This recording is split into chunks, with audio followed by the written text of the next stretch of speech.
the concept of having a moderator who has an inquisitive mind, like Joe is a pretty smart guy, but whatever his faults are, one of them you could never doubt that he wants to know more, and he asks the questions that I think most people want to know the answers to from any given guest. And in the podcast world, it creates opportunity for long form conversations, and this long form conversation in problems that we're facing with race and with the economy and with use of force with police officers, those are not soundbite length conversations.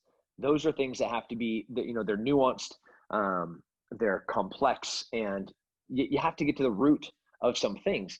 So the idea of having the president and former vice president sit down and talk about their ideas, and I think that just being able to hear two different ideas, and then we get to make the decision about which one of those ideas we can stand behind and which one of those ideas make the most sense.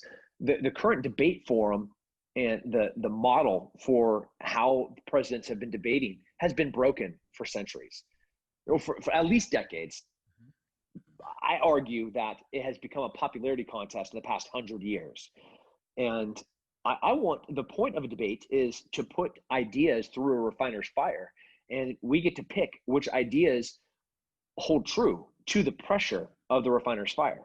But now it's just like I go up there and hopefully somebody gets a "I got you" moment, and like maybe somebody's tie looked better, or the audience applauded better for something, or the light looked better, or the camera angle was better, or like insert whatever crap is orchestrated by the host.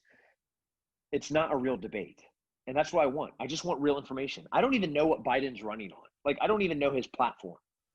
Do you have any idea? I don't. And I had an argument actually the last show that I did with someone where I just said, it's the question that a lot of people are asking, but can you tell me why Joe Biden, without giving me anything negative about Trump? Because as somebody who isn't voting for Joe Biden, I would love to know if maybe I'm missing something.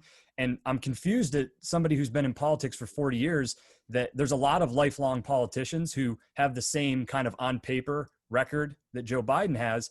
I would think that somebody that got lifted to nominee of Democratic candidate would have some glaring success stories tied to their name that he'd be eager to share in long form. And because the guy that I asked, he said, I don't really know what he stands for. All I care about is character.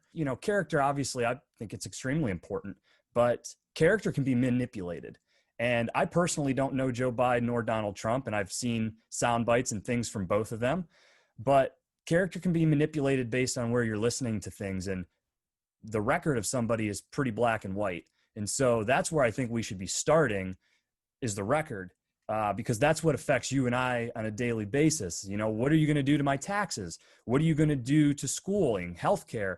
Those are the things that are important. And yeah, I would love for somebody to be a great stand-up guy that's not rude and moral, but at the end of the day, we have to look at this with a wider lens and say what's important and impacting our civilization the most. Yeah, I think that's very intuitive and insightful of you.